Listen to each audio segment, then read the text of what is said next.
Hi friends, welcome back to our channel. ഒരു ബൗളിലേക്ക് 1 cup നേരിയ അരിയാണ് എടുക്കുന്നത്, ജീര റൈസ്. ഇത് നന്നായി ഒന്ന് കഴുകി എടുത്തിട്ട് വരാം. ഇപ്പോൾ കഴുകി എടുത്തിട്ടുണ്ട്. ഇതിലേക്ക് ആവശ്യത്തിന് വെള്ളവും ചേർത്ത് ഒരു 10 മിനിറ്റ് കുതിരാനായി മാറ്റി വെക്കാം.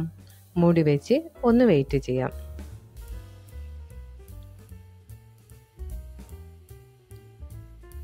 ഇതിപ്പോൾ 10 മിനിറ്റ് കഴിഞ്ഞിട്ടുണ്ട്. ഇത് ഇനി കുക്കറിലിട്ട് 2 വിസിൽ വേവിപ്പിച്ച് എടുക്കാം. ആവശ്യത്തിന് വെള്ളവും ചേർത്ത് കൊടുത്ത് ഒന്ന് മൂടി വെച്ച് വേവിപ്പിച്ച് എടുക്കാം. ഞാൻ ഈ പായസം തയ്യാറാക്കാനായിട്ട് 2 പാക്കറ്റ് പാലാണ് എടുത്തിട്ടുള്ളത്. ഈ പാല് ഒന്ന് തിളപ്പിച്ചെടുക്കാം. 2 പാക്കറ്റ് പാലിലേക്ക് 1/2 കപ്പ് പഞ്ചസാരയാണ് ചേർക്കുന്നത്. ഇനി ഇത് നന്നായിട്ടൊന്ന് തിളപ്പിച്ചെടുക്കാം. നമ്മുടെ അരി വെന്തിട്ടുണ്ട്. ഫ്ലെയിം ഓഫ് ചെയ്ത് മാറ്റി വെച്ചതാണ്. തണിയാനായിട്ട് മാറ്റി വെച്ചിട്ടാണ് ഉള്ളത്. ഇപ്പോൾ പാലും നന്നായി തിളച്ച് വന്നിട്ടുണ്ട്.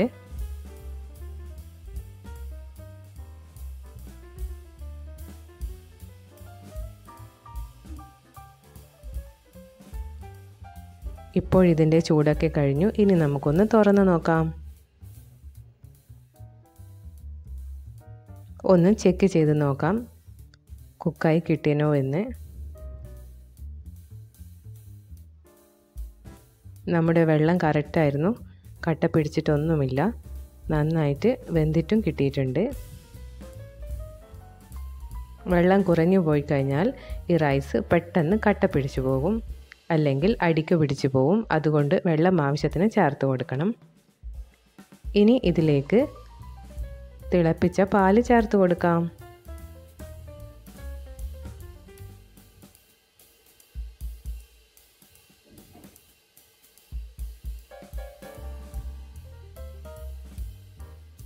ഇനി ഇത് നന്നായിട്ടൊന്ന് കുറുക്കിയെടുക്കണം. നമ്മുടെ പായസത്തിനൊക്കെ എത്രത്തോളം പാല് ചേർത്ത് കുറുക്കിയെടുക്കുന്നുവോ അത്രത്തോളം ടേസ്റ്റ് ആയിരിക്കും. അതുകൊണ്ട് നന്നായി ഒന്ന് കുറുക്കിയെടുക്കുന്നത് വരെ ഇളക്കി കൊടുക്കാം. ഈ സമയത്ത് ഇളക്കി കൊടുക്കണം, അല്ലെങ്കിൽ അടിക്ക് പിടിക്കാൻ ചാൻസ് ഉണ്ട്. ഇതിപ്പോൾ പായസം ഇത് നന്നായിട്ടൊന്ന് കുറുകി വന്നിട്ടുണ്ട്. ഇതിലേക്ക് ബാക്കി പോർഷൻ പാല് കൂടി ചേർത്ത് കൊടുക്കാം.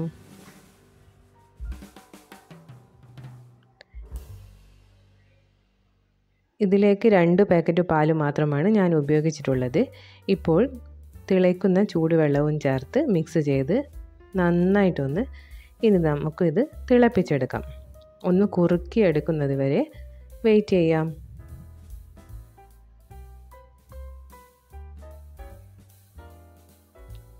ഇപ്പോൾ ഇത് നന്നായി തിളച്ച് വന്നിട്ടുണ്ട്.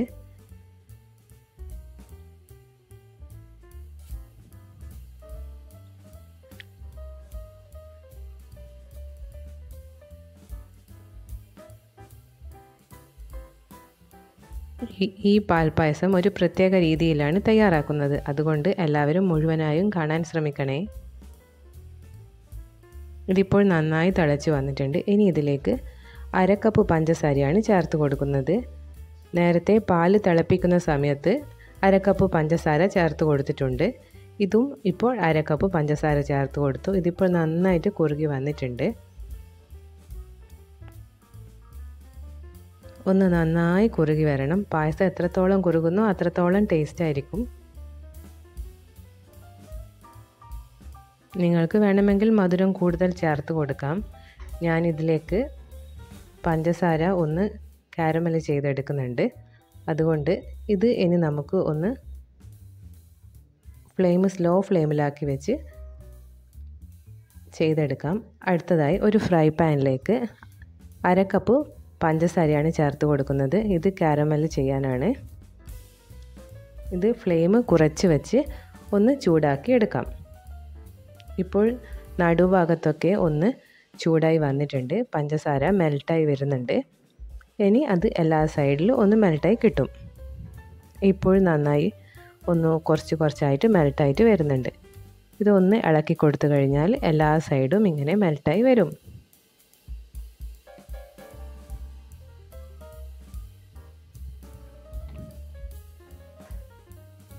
ഇത് നന്നായി ഒന്ന് മെൽട്ടായി വരണം.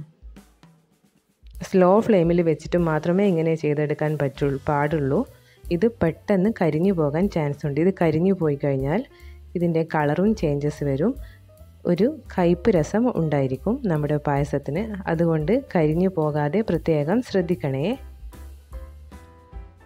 ഇങ്ങനെ ചേർത്ത് പായസം തയ്യാറാക്കിയാൽ നല്ല ടേസ്റ്റ് ആയിരിക്കും. ഇതിപ്പോൾ എല്ലാം നന്നായിട്ടൊന്ന് സെറ്റായി വന്നിട്ടുണ്ട്.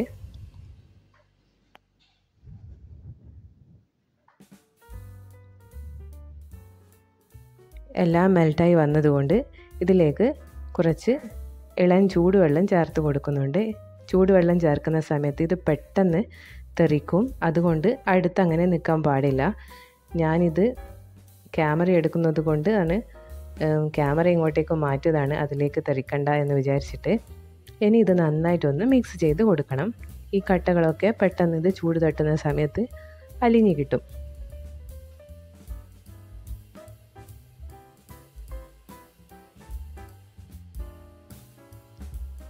ക്യാമറയിൽ വെള്ളം തെറിക്കണ്ടെന്ന് വിചാരിച്ചത് കൊണ്ടാണ്, അതിങ്ങോട്ടേക്ക് മാറ്റിയത് കൊണ്ടാണ് നമ്മുടെ ക്യാമറയിൽ കുറച്ചൊന്ന് ഷേക്കായിട്ട് വന്നത്. ഇത് നന്നായിട്ടൊന്ന് മെൽറ്റ് ചെയ്തിട്ടെടുക്കാം.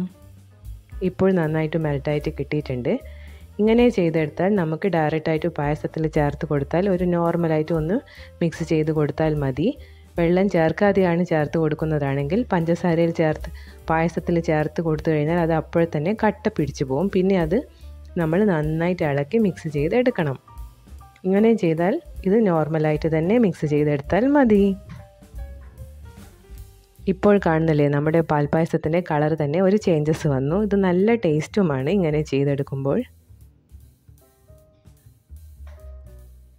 ഇനി ഇതിലേക്ക് മിൽക്ക് മെയ്ഡൊന്നും ഞാൻ ചേർക്കുന്നില്ല. അതിന് പകരമായിട്ട് ഹോം മെയ്ഡായിട്ടുള്ള ഒരു സിമ്പിൾ ട്രിക്സാണ് ചേർക്കുന്നത്.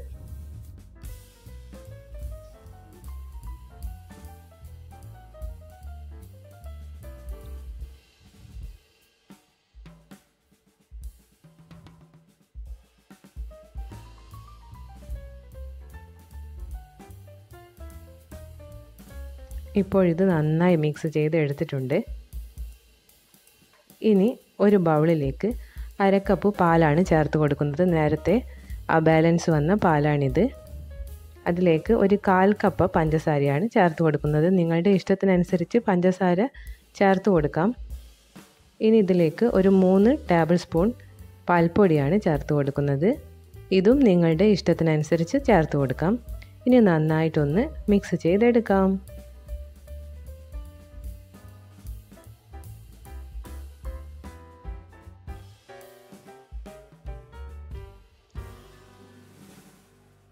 ഇപ്പോൾ നന്നായിട്ട് മിക്സ് ആയിട്ടുണ്ട്. ഇതിലേക്ക് ഒരു 4 ഗ്രാമ്പു ചേർത്ത് കൊടുക്കുന്നുണ്ട്. പിന്നെ 1/2 ടേബിൾ സ്പൂൺ ഏലക്കാപ്പൊടിയും കൂടി ചേർത്ത് ഒന്ന് നന്നായിട്ടൊന്ന് മിക്സ് ചെയ്തെടുക്കാം. ഇതിപ്പോൾ നന്നായിട്ട് മിക്സ് ആയിട്ടുണ്ട്. ഇനി ഇത് നമുക്ക് നമ്മുടെ പായസത്തിലേക്ക് ചേർത്ത് കൊടുക്കാം. നല്ല ടേസ്റ്റാണ് ഇതും കൂടി ചേർത്ത് കൊടുക്കുമ്പോൾ നമ്മുടെ പായസത്തിന്. ഇപ്പോൾ ഫ്ലെയിം ഓഫ് ചെയ്ത് വെച്ചതാണ്. ഇനി ഇത് ചേർത്ത് നന്നായിട്ടൊന്ന് മിക്സ് ചെയ്തെടുക്കാം. ഇത്രയേ ഉള്ളൂ. നല്ല ടേസ്റ്റി ആയിട്ടുള്ള പായസം റെഡി ആയിട്ടുണ്ട്. ഇതിലേക്ക് റോസ്റ്റ് ചെയ്ത് വെച്ച കാഷ്യൂനട്ടും റൈസിൻസും ചേർത്ത് കൊടുക്കുന്നുണ്ട്. നല്ല ടേസ്റ്റി പാൽപ്പായസം റെഡി ആയിട്ടുണ്ട്. എല്ലാവരും ഒന്ന് തയ്യാറാക്കി നോക്കണേ. ഈ വീഡിയോ നിങ്ങൾക്ക് ഇഷ്ടപ്പെട്ടിട്ടുണ്ടെങ്കിൽ ഞങ്ങളുടെ ചാനൽ ലൈക്ക് ചെയ്യാനും ഷെയർ ചെയ്യാനും ഫ്രണ്ട്സിനും ഫാമിലീസിനും ഷെയർ ചെയ്ത് ഒന്ന് സപ്പോർട്ട് ചെയ്യണേ. ഇതുവരെ സബ്സ്ക്രൈബ് ചെയ്തില്ലെങ്കിൽ ഒന്ന് സബ്സ്ക്രൈബും കൂടി ചെയ്യണേ. Thank you.